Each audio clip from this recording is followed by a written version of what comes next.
యుద్ధాల విషయంలో అమెరికాకి కూడా ఒక పెద్ద గుణపాఠమే నడుస్తుంది. ఆఫ్ఘనిస్తాన్‌లో సుదీర్ఘకాలం పాటు తమ అదుపులో పెట్టుకుని, ఇప్పుడు చివరికి వెనక్కి వెళ్ళాక అక్కడ ఒక వైఫల్యమే కనిపించింది తప్పించి సక్సెస్ కనిపించలేదు ప్రపంచానికి అమెరికా విషయంలో.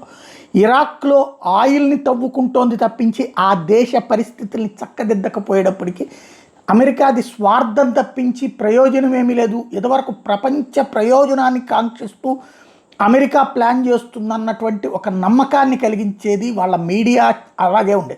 కానీ వాళ్ళే పుట్టించిన సోషల్ మీడియా ఇప్పుడు రివర్స్లో ట్రోల్కి ఉపయోగపడుతోంది. అమెరికాకి ఇజ్రాయెల్కి ఇప్పుడు గెలిచినా ఓడారన్నటువంటి ప్రచారానికి అదే సోషల్ మీడియా కారణమవుతుంది. ఓ రకంగా డామినెన్స్ అమెరికా కంటే ఇరాన్కి ఎక్కువ వచ్చింది.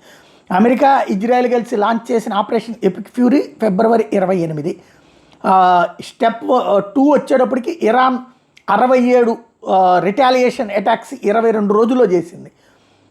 ఇరాను ఓవరాల్గా డియాగో గ్రేషియా మీద 4000 కిలోమీటర్ల దూరంలో ఉన్నటువంటి దాన్ని కూడా కొట్టగలిగింది. అంటే ఇరాన్ డామినెన్స్ నిరూపించింది. ఇప్పుడు లేటెస్ట్గా ఇరాన్ టోటల్గా ఇప్పుడు 4 డిమాండ్లు తీసుకొచ్చింది. యుఎస్ బేసిస్లు మిడిల్ ఈస్ట్లో ఉండకూడదు, అట్లాగే అక్కడి నుంచి సైన్యాన్ని ఉపసంహరించుకోవాలి, పర్మనెంట్ పీస్ గ్యారంటీ ఇవ్వాలి, అంటే మళ్ళీ దాడులు చేయమని గ్యారంటీ ఇవ్వాలి అన్నటువంటిది.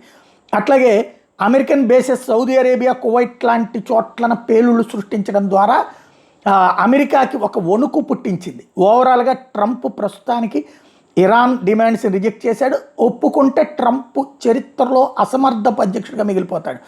దాంతో పాటు 48 గంటలలోపు ఏదైతే హార్ముజ్ జలసంధిని వదిలిపెట్టాలి అనేటువంటిది డిమాండ్, లేదా ఒక వార్నింగ్, లేదంటే తీవ్ర పరిణామాలు ఎదురవుతే మీ పవర్ సెక్టార్స్ దెబ్బతింటాయి, మేము కూడా మీ పవర్ సెక్టార్స్ దెబ్బతీస్తామని ఇంకో పక్కన చెప్పుకొస్తోంది. ఇరాన్ రివర్స్ వార్నింగ్ ఇస్తుంది. ఇప్పుడు Saudi Arabia, Kuwait, Dubai panic అయిపోతున్నాయి. ఎందుకంటే అమెరికా కనుక అక్కడ వాళ్ళ స్థావర అంటే వాళ్ళకి సంబంధించినటువంటి చమురు క్షేత్రాల మీద దాడి చేస్తే, అది తమకు చమురు క్షేత్రాల మీద దాడి చేస్తే ఇరాను తామేమైపోతామన్నటువంటి భయం పెరిగిపోతుంది. ఓవరాల్గా అమెరికాని ఒక రకంగా ఇరకాటంలో పెట్టడంలో సక్సెస్ అయింది ఇరాన్.